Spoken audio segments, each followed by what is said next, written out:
안녕하세요. 오늘도 사연살롱을 찾아주셔서 감사합니다. 30대 중반인 저는 국내에 자리한 외국의 대기업의 연구소에서 근무하고 있어요. 맡은 직무에 매일같이 최선을 다하며 근무하는 연구부서의 책임 연구원이 되었으니 나름 성공적이고 인정받는 커리어를 쌓아왔다고 자부할 수 있습니다. 그런 저의 성실성은 친정 부모님으로부터 물려받았다고 생각해요. 저는 옛날부터 대대로 정승댁이었던 부잣집 딸이자 종갓집 손녀이기도 한데요. 종갓집의 종손노릇부터 경영하고 있던 회사의 사장 역할까지 단 한순간조차 소홀하게 대하는 법 없었던 친정 부모님의 모습을 보고 자랐거든요. 두 역할 모두 말처럼 쉽지만은 않은 역할인데도 말이에요. 이런 저에게는 운명과도 같은 일생일대의 라이벌이 하나 있었어요. 저와는 다른 연구부서에서 근무하지만 저만큼이나 인정받는 또 다른 책임연구원, 그 남자. 그는 오랜 시간 저와 선의의 경쟁을 펼치며 사랑에 빠진 남자친구이기도 했어요. 남자친구는 비록 반지하 월셋집에 옹기종기 모여 사는 가난한 집안의 둘째 아들이었지만 열심히 공부한 끝에 명문대를 졸업한 뒤 제가 근무하는 대기업에 입사한 사람이었습니다. 자수성가를 이룬 월급으로 집안의 빚을 모두 갚아내었을 만큼 생활력도 뛰어난 남자였죠. 그렇게 선의의 경쟁을 펼치는 한편으로 사랑도 함께 키워가던 저희 커플이 부부로서 함께인 삶을 약속하고 결혼 준비를 막 시작하게 되었을 무렵 저는 친정 부모님과 문중으로부터 마당과 별채가 딸린 150평 주택을 덜컥 받게 되었어요. 유복한 가정에서 태어난 덕분에 신혼생활의 시작부터 참 호사스러웠다고요. 겉으로 보기에는 충분히 그렇게 생각할 수 있는 상황이에요. 하지만 저에게 150평 주택은 호사라기보다는 다소 부담스러운 일종의 책임감이었어요. 왜냐면요. 난 그래요, 엄마. 솔직히 좀 부담이야. 좀 많이. 하기사 마당 정원에 별채까지 주택 유지 비용만 해도 만만치 않을 테니까. 그치? 지금 돈 걱정하자는 게 아니잖아요. 유지비야 어차피 종친회에서 거의 대부분 케어해 주실 건데 뭐. 신혼부부 둘이서 살기에 너무 넓어서 그러는구나. 그 큰 집에 둘이서만 지내면 썰렁하고 괜히 그럴까 봐서? 그런 걱정은 안 해도 된단다, 얘. 어떻게 걱정을 안 해? 엄마 말대로 이거 그냥 신혼집 아니잖아요. 우리 문중의 서울 거점이라고 해야 하나? 아니면 숙소라고 해야 하나? 암튼 그런 개념이잖아요. 엄마랑 아빠가 평생 그렇게 살아왔던 것처럼. 문중 사람들 서울에 볼 일이 있을 때면 하루 이틀씩, 또 길게는 한 달씩도 머물다 가는 그런 거. 난 또 뭐라고 손님치를 걱정하는구나. 엄마, 왜, 아니야? 비슷한데 난 엄마랑 아빠가 그 역할을 왜 벌써부터 나한테 물려주려고 하는지 솔직히 그걸 걱정하는 거라고요. 종갓집 일가로서 당연히 해야 하는 일이니까 우리 딸이 언젠가는 물려받아야 하는. 뭐 그게 정 부담스럽고 싫다면야 엄마랑 아빠도 굳이 물려줄 생각은 없어. 어릴 적부터 생각은 하고 있었어. 부모가 평생 해왔던 일을 언젠가는 내가 물려받아야 하는구나 하면서 당연하게 생각하고 있었다고요. 근데 지금 내가 서운한 건 이건 너무 빠르잖아. 요즘은 100세 시대라는데 딸내미 시집 보냈다고 해서 뒷방으로 물러나 앉기에는 엄마랑 아빠는 아직 너무 젊고 나보다 훨씬 능력도 좋은 분들이고 그래서 서운해요.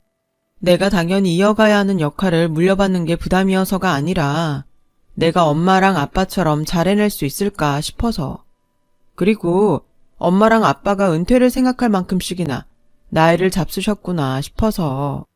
난 내 부모님만큼은 평생 검은 머리에 젊은 청춘일 줄 알았는데. 딸, 엄마는 우리 딸 믿어.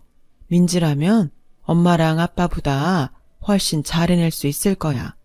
손님 치르는 일이야. 처음에는 서투를지 몰라도 좀 서투르면 어때? 우리가 틈틈이 보살피면서 도와줄 건데. 부모가 세월이 지나면서 나이 들어간다는 속상함이야? 자식들이라면 한 번씩 다들 겪는 통과 의례기도 하고. 약속한 거다. 곁에서 앞으로도 많이 도와주기. 나이가 들어버린 바람에 기력이 쇠해서 물러나는 거라고 생각하지 말기. 그럼 나도 이 집 받을게요. 그래. 제가 받은 주택은 신혼집일 뿐만 아니라 문중 사람들을 위한 일종의 서울 숙소 개념이었죠. 그래서 별채가 딸려 있었고요. 문중 사람들이 서울이나 서울 근처에 일정이 있을 때면 잠시 머물러 가는 숙소요. 문중의 경조사나 면접, 그 외의 다양한 일에 대비하기 위해 마련한 숙소 말이에요. 그래서 저는 마당 딸린 주택과 그와 함께 손님 치를 일이 솔직히 부담이었어요. 다만 그 역할이 절대 싫어서는 아니었어요. 오히려 당연한 일이라 생각했고 그 일을 평생 도맡아왔던 친정 부모님만큼 잘 해낼 수 있을까 하는 걱정일 따름이었죠. 어느새 부쩍 나이를 잡수신 친정 부모님이 평생 도맡아왔던 문중의 일에서 손을 놓으면 갑자기 더 늙어버리지는 않을까 하는 걱정 또한 컸고요. 문중의 보살핌 덕분에 부족함 없이 잘할 수 있었던 제가 결혼해 새 가정까지 꾸리게 되었으니 그런 문중의 은혜를 갚기 위해서도 제가 물려받을 역할이었어요. 또 그동안 문중에서 나름의 역할에 최선을 다해 도맡아왔던 친정 부모님의 짐을 덜어주기 위한 생각이었고요. 예비신랑도 저의 생각에 흔쾌히 동의해 주더라고요. 그런데 예비시댁 식구들에게 그 집을 신혼집이라고 처음 소개시키던 날, 한평생 가난 속에서 살아왔던 예비시댁 식구들은 감탄을 금치 못했고 특히나 예비시모는 아주 노골적으로 표현했어요. 저희 친정이, 정확히는 친정 쪽 문중이 얼마나 재산이 많은 가문인지를 뒤늦게 깨달았다는 걸요. 제가 어떤 책임을 짊어졌는지는 안중에도 없이 말이에요. 어머나 집이 참 좋구나 얘. 방도 널찍널찍하니 채광도 좋고 마당에 정원까지 있어서 그런가? 공기도 남다르고. 어머 저 별채 봐. 우리 식구들은 곰팡이 반지하에 사는 처지라 비염이니 천식이니 달고 사는데. 다행이네요. 아범이 살게 될 집이 어머님 마음에 드는 것 같아서요. 들다마다 너무너무너무 마음에 들어서 배가 아플 지경이지. 사돈이 땅을 사면 배가 아프다던데 그게 바로 이런 기분일까? 네? 친정이 이 정도 부잣집일 줄 알았으면 예물이니 예단이니 하다못해 인사비라도 조금 더 제대로 쳐서 받을 걸 그랬다. 아, 그냥 농담조로다가 흘려서 하는 얘기니까 너무 개의치는 말고. 정확히는 저희 집이 부자라기보다는 문중 재산이 많다고 해야 맞겠죠. 절대로 저희 친정 부모님이나 저의 개인 재산은 아니고요. 암튼 누가 연구소 연구원 아니랄까봐 가타부타 따지기는. 상견례 날 듣자 하니 사돈이 종손이라며. 그쵸? 그럼 그 돈이 다 네 돈이지 뭘. 외동딸 하나 있는 집안에서 재산이 물려 내려와 봤자 너 말고 또 어디로 가려고. 아, 이것도 농담조로다가 한마디 얹었을 뿐이니 너무 심각해지지는 말려무나. 사실 그때까지만 해도 저는 예비시모의 반응을 대수롭지 않게 여겼어요. 충분히 있을 수 있는 반응이라고 생각했거든요. 그 집을 본 순간 저 또한 그 큰 집의 위용에 많이 놀랐었으니까요. 진짜 문제는 그 주택을 예비시댁에게 소개시켜주고 며칠 뒤에 본격적으로 시작되었어요. 연구소를 찾아온 예비시모가 연구로 한창 바쁜 저를 불러내더라고요. 결혼 관련해서 저에게만 중요하게 할 이야기가 있다면서요. 지금 다시 돌아보면 그때 처음으로 무언가 쎄한 기분을 느꼈던 것 같아요. 결혼 관련해서 예비 며느리에게만 해야 하는 중요한 얘기가 대체 뭘까 싶었죠. 그리고 역시나 예비시모는 신혼집에 대한 아주 대단한 흑심을 품고 있더라고요. 너도 알다시피 내 시댁이 반지하 월세집이나 전전하는 신세잖니? 신세라뇨. 전 그렇게 생각하지 않아요. 어머님, 어려운 환경 속에서도 아범 하나 잘 키워냈으면 그것만으로도 충분히 훌륭한 삶을 사신 거잖아요. 그렇게 말해준다니 마음은 고마우면서도 네 신랑이야 잘 배우고 잘난 처갓집 만나서 팔자 폈다지만 부모 마음이라는 게 그런 게 아니에요. 10손가락 깨물어 안 아픈 손가락 없다는 말이 괜히 있는 것도 아니고. 네? 내 자식이 어디 아범 한 명뿐이라디? 큰아들도 있고 큰아들의 4살배기 아들도 있고 걔네들도 엄연히 내 핏줄 내 새끼들인데 명색이 부모가 곰팡이에 쩌든 반지하 월세방이나 전전하는 신세가 오죽 안타깝겠니? 그래서 말인데 우리 큰아들 부부랑 너희 부부랑 집을 좀 바꿔 살려무나. 그래, 그게 좋겠어. 예비시모의 흑심이란 게 예비시모도 함께 사는 아주버님 내외의 반지하 월세방과 저희의 신혼집을 바꿔 살라는 황당한 것이었어요. 미처 일말의 예상조차 하지 못한 예비시모의 황당하고 갑작스런 요구에 저는 그만 벙쪄버리고야 말았고, 그런 제가 한참을 멍하니 대답하지 못하자 예비시모의 다그침이 이어졌어요. 너무 그렇게 뜨악한 표정만 짓고 있지 말고 대답을 해보렴. 지금 이게 무슨 상황인지 무슨 말인지 제대로 이해를 못하겠어서요. 이해 같은 건 필요 없어. 넌 그냥 그러겠다고만 대답하면 된단다. 아니, 뭘요? 아주버님 집이랑 저희 신혼집이랑 바꿔 살라는 얘기를요? 어머님이 지금 제 입장이라면 그러겠다는 대답이 입에서 나올 수 있을까요? 당연하지. 네? 너야 아직 애도 없고 젊은 신혼부부이니 곰팡이 쓴 반지하 월세집에서 좀 산다고 해도 별 탈은 없을 테지만서도 우리 장손내외는 달라요. 걔네들한테는 한창 뛰어놀 나이인 4살배기 아들이 있단다. 더욱이 아직은 어려서 면역력이다 뭐다. 어른만큼은 안 되는 4살배기를 언제까지고 곰팡이 속에서 자라게 둘 수는 없잖아. 그 넓은 집이랑 마당에서 마음껏 들뛰고 놀면서 마당 정원에서 나오는 좋은 공기도 좀 마시면서 어린이는 그렇게 살아야 맞는 법이야. 죄송한데요, 어머님. 저희 신혼집이 어떤 집인지 까먹으신 건 아니죠? 어떤 집이거나 말거나 앞으로 며느리고 재수씨나 한가족이 될 건데 4살배기 우리 손주가 너한테는 세상 하나밖에 없는 조카 되는데 가족된 입장에서 그 정도 배려도 못 해주니? 그 정도 배려라뇨. 이건 그 정도라는 말로 낮춰 말할 수도 없는 일인데다가 배려라기에는 너무 과한 요구잖아요. 그래서 나도 나름 생각이라는 걸 해봤다. 무기한으로다가 집을 바꿔 살라는 건 너무 염치가 없는 것 같길래. 무기한이 문제가 아니라 집을 바꿔 살라는 것부터가 너무 심하다는 말이잖아요. 딱 10년. 네? 4살배기 손주가 초등학교 졸업할 때까지만 바꾸어 살려무나. 꼴랑 10년일 뿐이야, 꼴랑. 맙소사. 아주버님과 집을 바꿔 살라고 생떼를 부리는 것도 모자라서 꼴랑 10년이라니.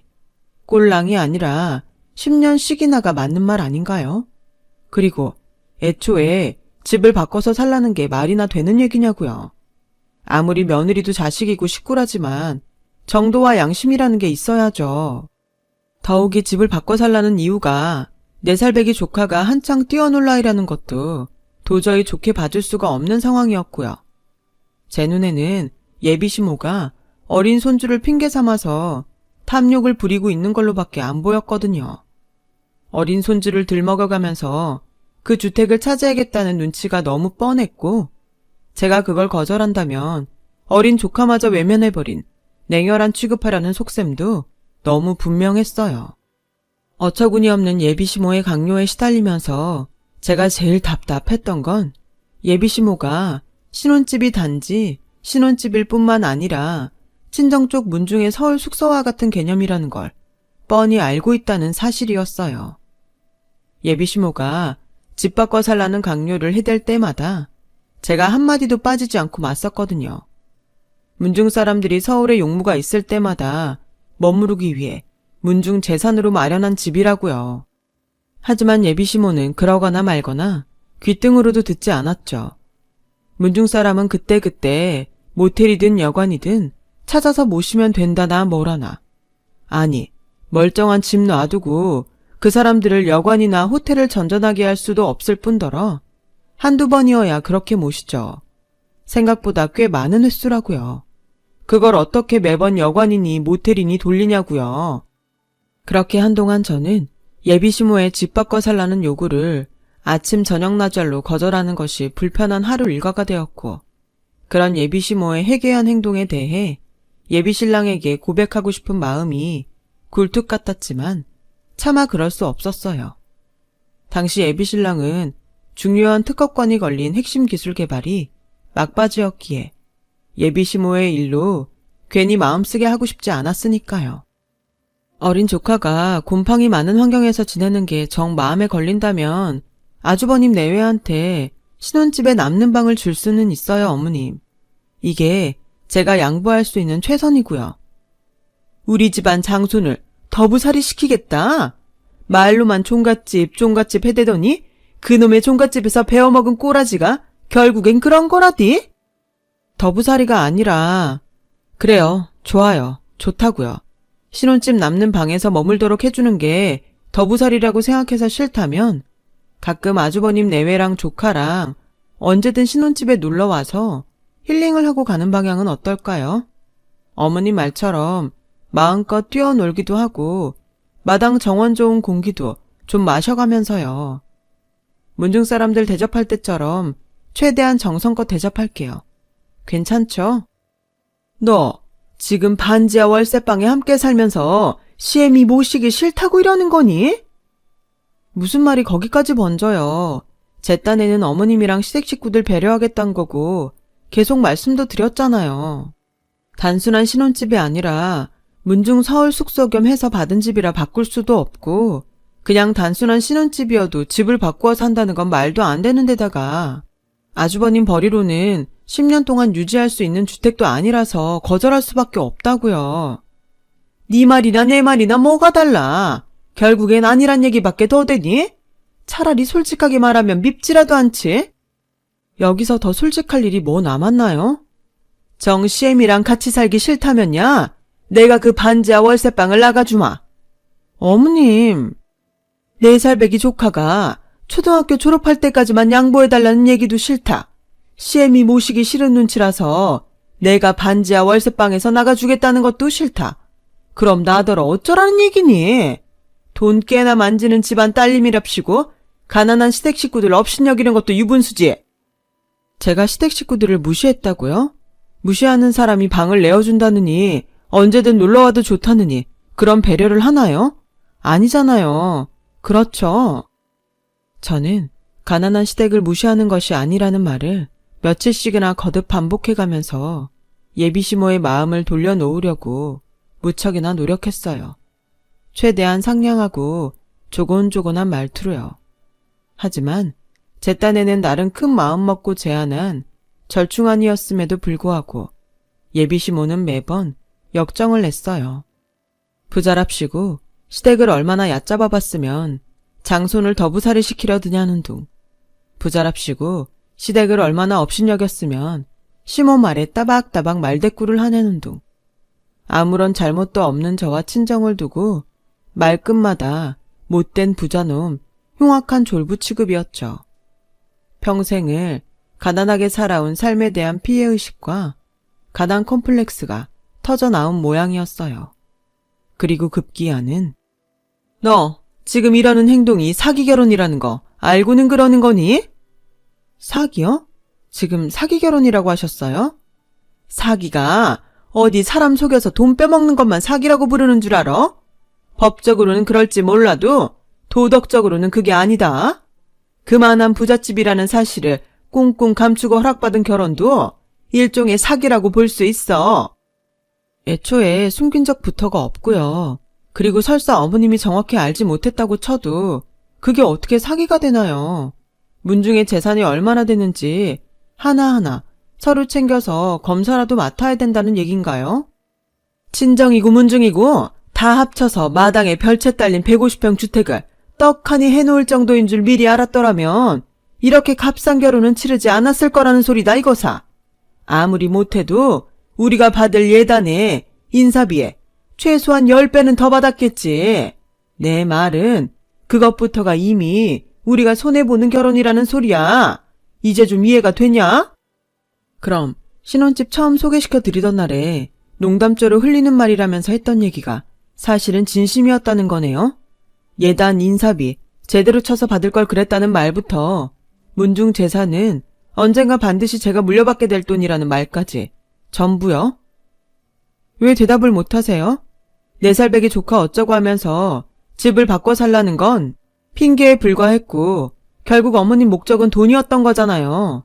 결혼 인질로 잡아두고 뭐라도 하나 더 많이 크게 받아가고 싶어서 아닌가요? 부정하지는 않으마.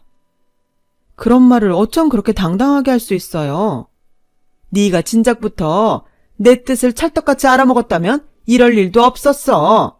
넌 그래 CM이 입에서 끝끝내 돈 얘기가 직접 나와야 직성이 풀린다든? 어머님 뜻을 몰랐던 게 아니라 어머님이 이런 사람일 줄 몰랐던 거죠. 이런 사람인 줄 몰랐으니까 당연히 상상조차 할 수 없는 일이었고요. 왜? 언젠가는 내 아들 앞으로 돌아오게 될 유산들인데 그거 좀 미리 땡겨봤자는 게 그렇게 고깝더냐? 그게 왜 신랑 유산이 되는 건가요? 엄연히 저희 문중재산인데 원래가 안사람 돈이란 전부가 남편 돈과 다름없는 법이야. 실망이네요 많이. 실망이고 나발이고 똑똑히 들어. 가난한 시댁 무시한다는 소리 듣기 싫고 반지하 월세방이랑 바꿔 살기 싫다면? 싫다면요? 시댁한테 똑같이 마당 딸린 주택을 하나 사놓고 결혼을 하든가 아님 평생을 들볶이며 살던가. 그제서야 예비시모에 대한 퍼즐이 맞춰지더라고요. 집을 바꿔 살라는 요구는 그저 핑계에 불과했을 뿐. 그 핑계로 저를 들들 볶아댄 다음에 지친 저와 친정으로부터 금전적 이득을 취하려고 했던 것이었어요. 일단 퍼즐이 맞춰지자 예비시모를 제대로 알게 되었고요. 처음에는 아무리 돈 욕심에 눈이 멀었기로서니 마당 딸린 집 한 채는 너무 과한 요구 아닌가 싶었던 물음표가 어쩌면 진짜 저 집을 원하는 게 아니라 그 집을 협상의 카드로 쓰려고 하는 거구나 하는 느낌표로 맺혔거든요. 제가 파악한 예비시모의 황당한 협상 방식은 이랬어요. 일단 집이라는 큰 조건을 걸어둔 뒤에 그 큰 조건의 부담을 느낀 저와 친정이 절충안을 제시하면 못 이기는 척 뭐라도 뜯어내려는 속셈일 터였죠. 이를테면 그 큰 집이 아닌 아파트를 제안하더라도 아니면 예단을 명품으로 쫙 깔아주겠다고 제안하거나 하다못해 외제차라도 한 대 뽑아주겠다고 제안하더라도 예비시모는 저희의 사정을 감안해 어쩔 수 없이 제안을 받아들이는 척 생색은 생색대로 내가면서 챙길 건 또 다 챙겨갈 생각임이 분명했어요. 역시나 예비시모는 마당 딸린 집으로 어거지를 쓴 이후로 한동안 며칠을 새 예물과 새 예단을 알아보았다며 사진을 보내고는 하더라고요. 결혼을 빌미로 금전적 이득을 단단히 취하려는 도둑놈 심보를 마침내 고스란히 드러낸 거죠. 상황이 그렇게 되자 저는 예비시모의 흑심을 혼자서는 감당할 수 없기에 이르렀고 마침 특허권이 걸린 핵심 기술 개발에 성공하고 결혼식도 올릴 겸 해서 한동안 휴가를 받은 예비신랑에게 모든 사실을 고백하며 부탁했어요. 예비시댁에게 마지막 갱생의 기회를 주겠다는 차원에서 예비시모가 돈 욕심에 빠져 있으니 당신이 한번 말려달라는 부탁이었어요. 그러자 분노한 예비신랑은 대번에 예비시모를 찾아갔고 두 마디 안 해요. 처가댁에서 10원 한 장이라도 뜯어낼 생각 하기만 해. 누가 그러디? 네 처가 그러디? 내가 돈 욕심 때문에 몹쓸 짓이나 하고 다니는 속물이라고? 속물이니 뭐니 그런 얘기 한 적 없어요. 그냥 우리 식구들한테 마지막 기회를 주고 싶다고 부탁했을 뿐이지. 그래서 끝끝내 피 한 방울 안 섞인 마누라 편을 들겠다? 널 낳아준 엄마를 쳐버리고? 마누라 편을 들자는 게 아니라 사람답게 살자는 거야. 넌 지금 우리 식구 꼬라지가 사람답게 사는 걸로 보이니? 허구헌날 곰팡이나 쓸어있는 반지하 월세방만 전전하는 우리 처지가? 그게 지금 자식 새끼 입에서 나올 얘기냐고. 유감인데 엄마, 난 자식으로 할 만큼 다 했어요. 형이 주식한답시고 여기저기 빌려다 쓴 돈, 그 생빚 내가 열심히 일해서 번 돈으로 다 갚아줬고, 실직자인 형이 손 벌릴 때마다 생활비니 조카 교육비니 그것도 내 월급에서 가져다 썼잖아, 그동안. 그게 모자라요? 아직도 부족해? 내가 뭘 더 어떻게 해야 그놈의 의존심이 사라지는 건데. 엄마랑 형은 스스로 가난을 극복할 생각 같은 건 없냐고요. 두 마디 안 한다고 했죠? 다시는 엄마하고 이런 얘기할 기회 없을 거야. 그땐 엄마도 나도 진짜 끝장나는 거니까. 끝장? 무슨 끝장? 엄마랑 안 보고 살겠다는 끝장? 엄마가 한 번만 더 돈 바라고 그 사람 괴롭히면 나 이 결혼 안 해. 그 사람한테 미안해서라도 못해. 자식 아낄 막은 부모가 그 자식과 세상으로부터 어떤 원망을 받으면서 살게 됐지는 굳이 내 입으로 말 안 해요. 그날 예비시모에게 쏘아붙이는 예비신랑의 모습은 제가 본 처음으로 분노가 한껏 담겨 있었고, 덕분에 예비시모가 잠잠해지면서 돈 욕심으로 인한 일련의 사건들은 일단락 되는 것만 같았어요. 얼마 뒤 신혼여행을 마치고 신혼집으로 돌아온 저희 부부는 경악하고야 말았어요. 시댁 식구들이 신혼집에 눌러 앉아 살고 있었거든요.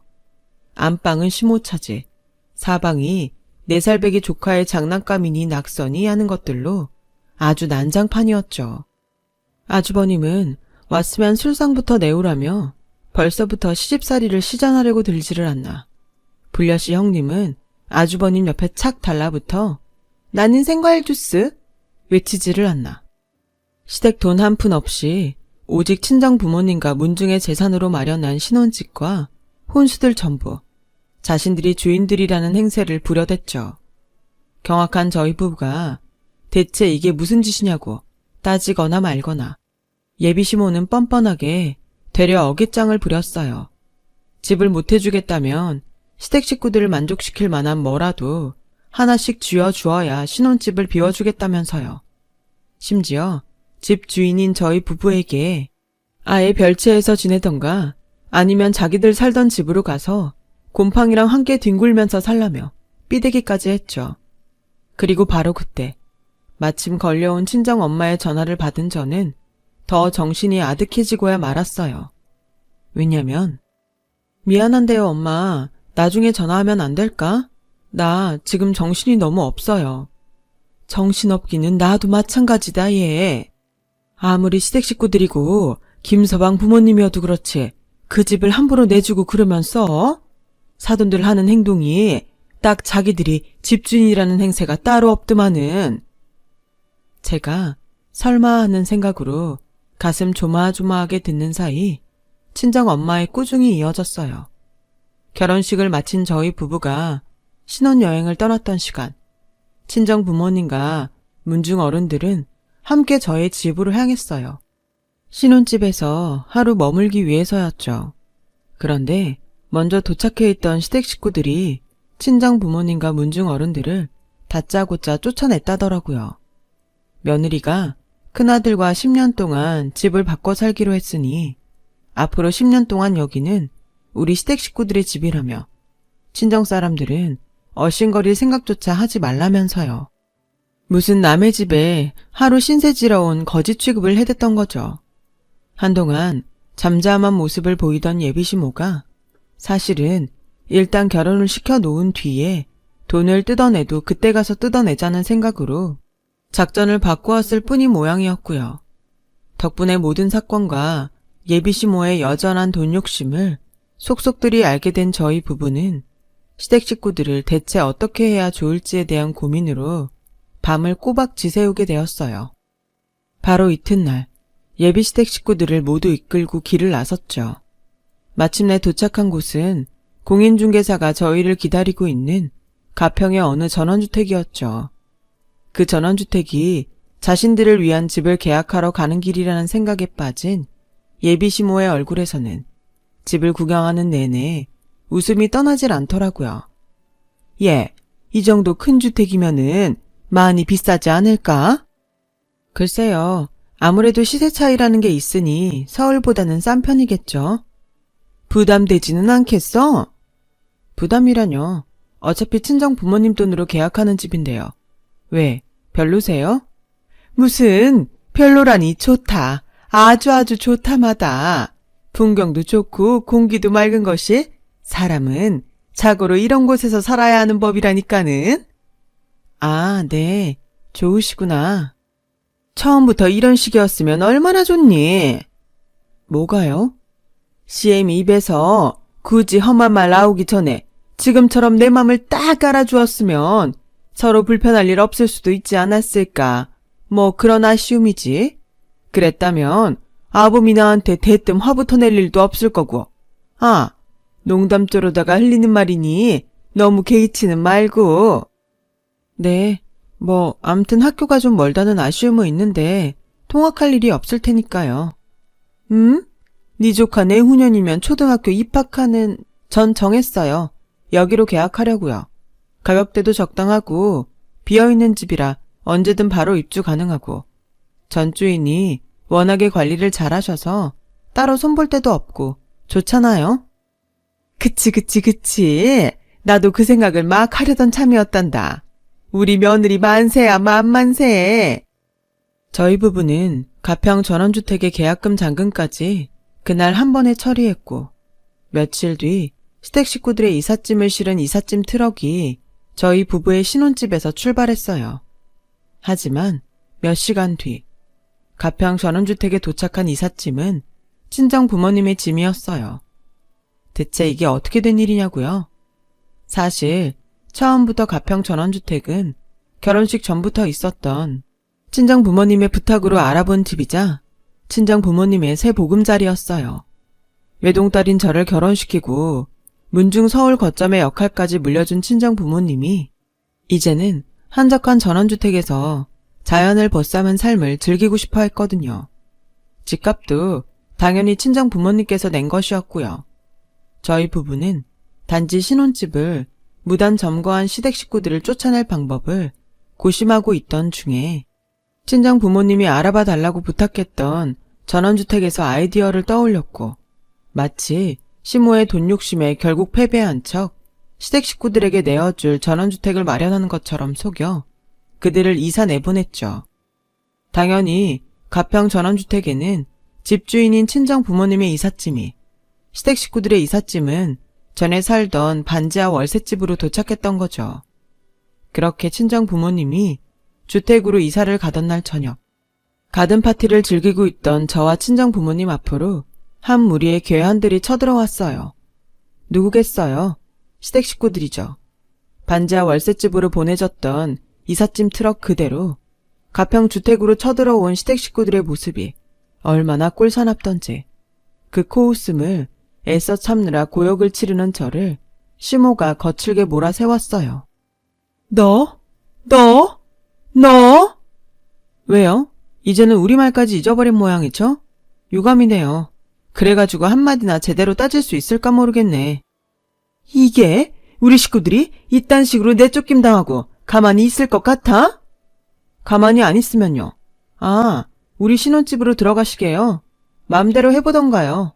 오늘은 이삿짐 곱게 싸서 보내줬지만 다음엔 경찰차 타고 쫓겨나는 수가 있으니까. 뭐? 경찰? 꼴에 유세 떨기는? 국민 세금으로 국민의 재산과 안전을 수호하는 국가기관이 언제부터 부자들 돈놀이였나요? 아니 그 전에 입만 열었다 하면 부자가 어쩌니 저쩌니 죄인 취급하는데 그거 괜한 가난 콤플렉스인 건 아나요? 세상에는 물론 나쁜 부자들도 있지만 우리처럼 선량한 사람들도 있다는 거 진짜 모르겠어요? 선량해? 감히 시댁 식구들을 이삿짐 싸서 보내버린 년이 선량? 네, 전 그 정도면 무척이나 선량하게 대접했다고 생각하는데 우리가 당신들한테 겪은 일에 비해서 끝까지 입만 살아가지고 아주 주둥이 닫고 잘 들어 이거사. 세상 잃을 것 없는 가난한 사람들이 제일 무서운 게 없는 법이야. 어머나, 그거 지금 협박? 알아들었으면 지금이라도 신혼집 비워주는 대가를 내놔야 할 거다. 잃을 것 없는 사람이 얼마나 무서운지를 똑똑히 가르쳐주기 전에. 전제부터가 틀렸잖아. 세상에 나쁜 부자만 존재하지 않는 것처럼 가난하다고 당신들처럼 다 못된 사람들은 아니야. 오히려 성실하고 정직하게 노력해서 가난을 극복하는 사람들이 훨씬 많지. 그리고 잘 생각해보세요. 마당에 별채까지 딸린 150평 주택을 마련할 정도의 가문에 이만한 전원주택을 마련할 만한 친정 부모님 능력에 문중에 경찰, 검사, 판사, 변호사 몇 없을 것 같아요? 지인 중에는 없고? 그쵸. 그쪽이 생각하기에도 아닌 것 같죠? 그렇다면 왜 우리가 굳이 공권력과 법으로 해결보고도 남을 일을 일부러 원만하고 곱게 이사를 보내드리면서 끝을 내었을까? 일부러 배려해준 거잖아요. 그래도 명색이 남편을 낳아준 친부모인데 법적 절차까지 밟는 건 원치 않았거든요. 그래서 끝까지 너 돈 많다, 잘났다 그거니 지금? 아니요. 지금 정도의 부드러운 참교육이 그쳤다는 사실에 고마워하라는 뜻입니다. 우리의 악연은 여기에서 얌전히 마무리 짓자는 뜻이기도 하고요. 그래, 짓자 마무리. 네가 죽던가 내가 죽던가. 우리가 살아온 세상은 법보다 주먹이 가까운 법이야 이거사. 시모가 그렇게 외치자 줄곧 이를 박박 깔며 말다툼을 지켜보고 있던 아주버님이 저와 친정 부모님에게 달려들었어요. 바로 그 순간 남편이 데리고 나온 무언가를 본 시댁 식구들이 주춤주춤 뒷걸음질 치더니 끝내는 서로 뒤엉켜 굴러가며 꼴사납게 도망치고야 말았어요. 시댁 식구들이 오줌까지 지를 지경으로 겁에 질린 채로 도망치게 만든 무언가는 친정 부모님이 새끼 때부터 정성스레 키워왔던 충견이었죠. 대대로 저희 문중의 수호신이 되어주었던 순혈 진돗개 5마리였고 그 든든한 수호신 덕분에 시댁 식구들은 다시는 저와 친정 주변에 얼씬조차 하지 못하게 되었답니다.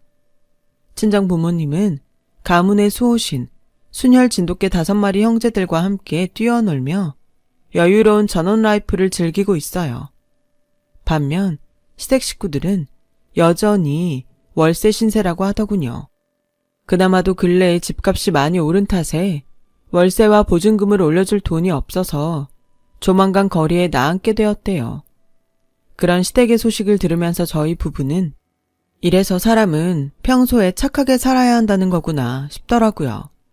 시댁 사람들이 저와 친정에게서 금전적 이득을 갈취하려 들지만 않았더라면 며느리 자식된 저희 부부와 친정 부모님들이 누구 하나 시댁의 어려움을 가만히 지켜만 보지 않았을 테죠.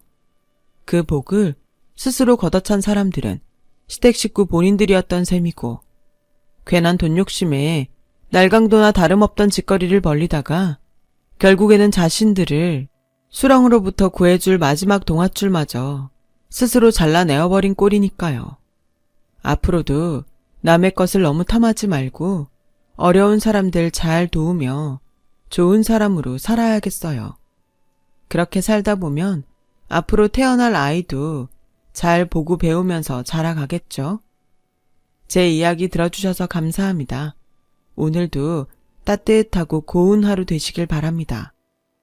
여러분, 사연 댓글에 응원과 현명한 조언 부탁드려요. 좋아요와 구독은 저에게 큰 힘이 됩니다.